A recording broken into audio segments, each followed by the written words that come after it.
mas o assunto que pode cair na tua prova é esse aqui, ó, estratificação social.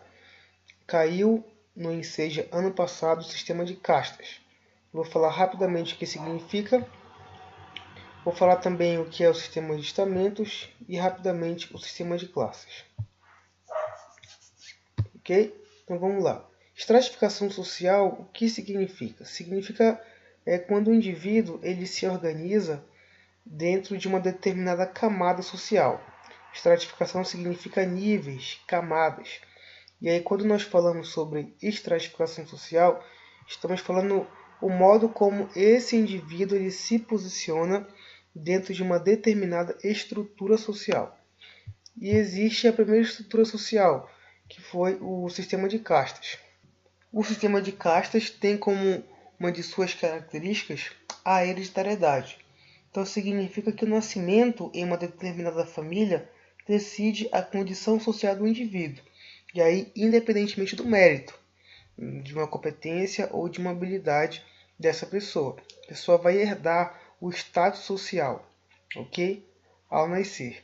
A endogamia significa que uma casta ela não deve se relacionar afetiva e sexualmente com a outra casta. Não pode haver um contato, não pode haver uma relação social entre castas. Em outras palavras, a endogamia, por exemplo, a casta Brahmani deve ter relações, deve ter contatos sociais apenas entre os Brahmanes. Os Kshatras, da mesma forma, eles devem se relacionar, construir laços afetivos, laços sexuais entre essas castas, e assim por diante, ok? Então, por haver uma tradição muito forte, um costume muito engessado, não há uma mobilidade social, ou seja, não há possibilidade um dia de um Sudra, que são os servos, ascender socialmente, se tornar Vaisyas ou Kshatris. Não há essa mobilidade social na sociedade de castas. Uma das questões fundamentais, um dos fatores que explicam essa não mobilidade social é a tradição hindu, né? Porque esse sistema de castas ele é baseado principalmente numa crença em que os seres humanos são originários de diferentes partes do corpo do deus Brahma. E esta origem vai determinar a posição social que cada casta irá ocupar. E aí nós temos uma posição respeitável e admirada, né, que são os Brahmanes, que são os sacerdotes que se chamavam Brahmas, representavam a classe mais elevada da sociedade e se consideravam nascidos da cabeça do deus Brahma. Temos os Kshatras, guerreiros com poder político, os Vaisyas, comerciantes, camponeses e artesãos, os Sudras, que são os servos, e os Párias, que eram os marginalizados da sociedade, os chamados de intocáveis. Os Párias, eles não tinham direito nenhum, não podiam ter profissão, não podiam ler o livro sagrado dos Sudras, não podiam nem sequer banhar no rio Ganges, que é um rio sagrado, né, para a sociedade hindu. Também a sombra de um impuro, ou seja, de um pária, não podia atingir um membro de uma outra casta. E aí as castas inferiores também, elas deviam manter 24 passos de distância das castas superiores. Então existe uma desigualdade social muito forte, né? E aí você fala assim, professor Anderson, mas esse sistema de castas ainda existe na sociedade hindu? Bem, depois da independência da Índia, o que aconteceu? Houve aí uma tentativa de quebra, né, desse sistema rígido, hereditário e endogâmico. Então, após a declaração de independência, a Índia aboliu oficialmente esse sistema de castas, mas ainda algumas áreas rurais do país permanece ainda esse sistema rígido de castas, ok? Então você pode me perguntar, esse assunto ele cai no Enseja? Gente, então vou tentar te provar aqui como a questão que caiu ano passado. Questão 45, diz assim: A discriminação com base em castas foi abolida pela Constituição promulgada na Índia depois da independência do Reino Unido, em 1947, mas a instituição continua sólida e é um dos principais fatores da baixa mobilidade social do país. Vinculado ao hinduísmo, religião praticada por 85% dos indianos, o sistema de castas tem uma história de 3.000 anos e resiste às tentativas oficiais de extingui-lo. Então, aqui falo que nós acabamos de explicar um pouco sobre o sistema de castas. Existia aí um sistema rígido, um sistema fechado de organização social.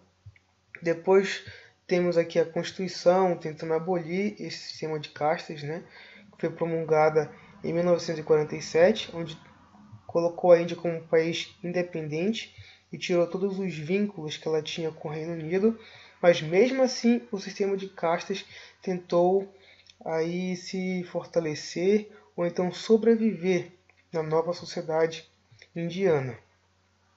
Mas como ela consegue sobreviver a todo esse tempo? Principalmente a religião, né? Que ela acaba aí fortalecendo bastante essa tradição dentro da Índia. E aí diz assim a pergunta: a reação social à legislação mencionada é um exemplo de valorização da cultura estrangeira? Não, né, gente? Essa cultura do sistema de castas, ela é tipicamente da sociedade indiana. Letra C. É uma emancipação das camadas populares? Claro que não. Sabe que o sistema de castas é um sistema rígido e fechado. Não existe, então, uma mobilidade social dentro dessa estrutura. Existe uma redução das desigualdades econômicas? Pelo contrário, né? O sistema social de castas, ele fortalece a desigualdade social, econômica, política e cultural. Então, a questão certa é a letra B. A reação social à legislação mencionada é um exemplo de uma manutenção das tradições ancestrais. Então, esse assunto aí, estamentos, foi um assunto que ainda não caiu na prova do Enseja e pode vir na tua prova no ano de 2018.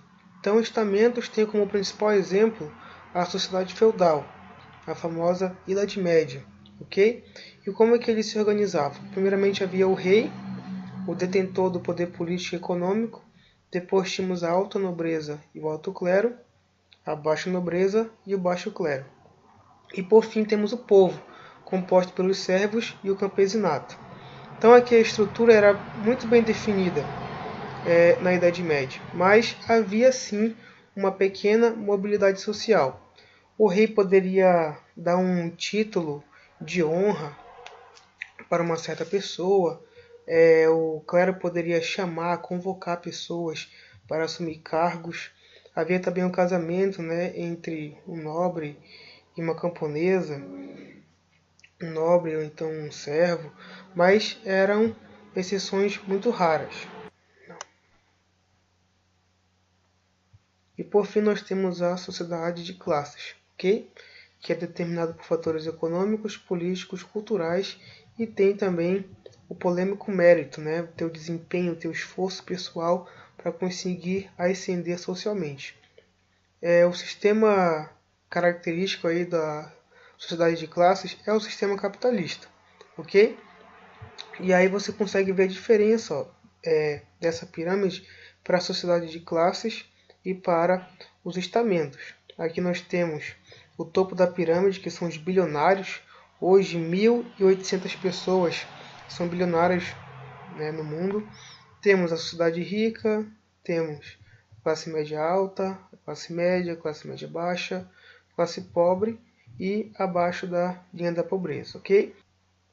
Eu trouxe então um exemplo aqui da sociedade brasileira, como que os indivíduos eles se organizam dentro da pirâmide social e como que as classes sociais elas se dividem, né, e elas se posicionam na estrutura social aqui no Brasil, ok? Então você consegue ver aqui, ó, uma diferença significativa de renda entre os brasileiros. E aí você sabe que existe o fator econômico, o fator político, o fator cultural, e existe o mérito também, né, que define aí o posicionamento dessas pessoas na pirâmide. Tranquilo? Vamos para uma questão que fala um pouco sobre isso, questão 44 do ano passado.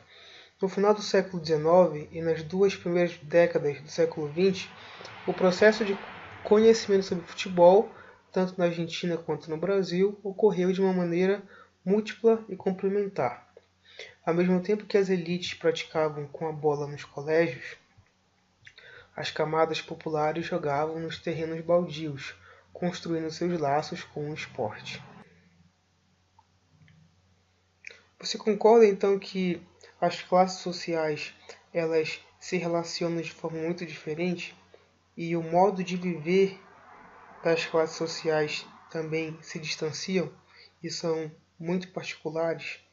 Você concorda que a classe A ela tem os seus espaços de relacionamento?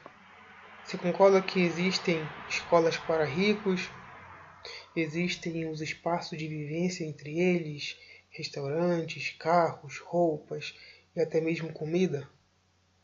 Você concorda que a classe média ela não consegue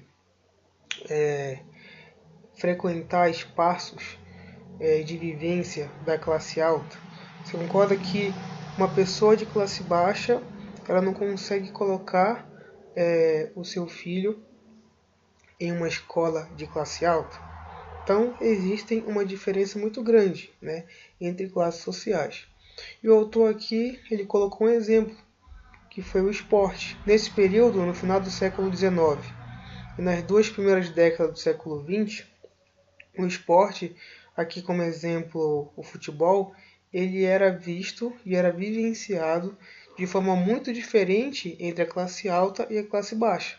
A classe alta aqui, ela praticava esse esporte nos colégios, nas quadras, com todos os seus equipamentos, com a chuteira, com todo aquele arsenal de equipamentos específicos para esse esporte.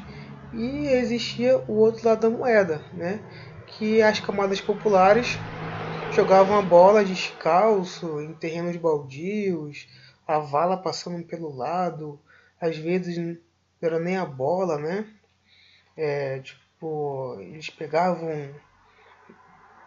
pegavam vários papéis, enrolavam, faziam em formato de bola, colocavam dentro de uma sacola e assim já jogava, ok? Então, ao comentar o desenvolvimento do futebol em dois países, o texto chama atenção para o aspecto do distanciamento das classes sociais, ok? É a letra C.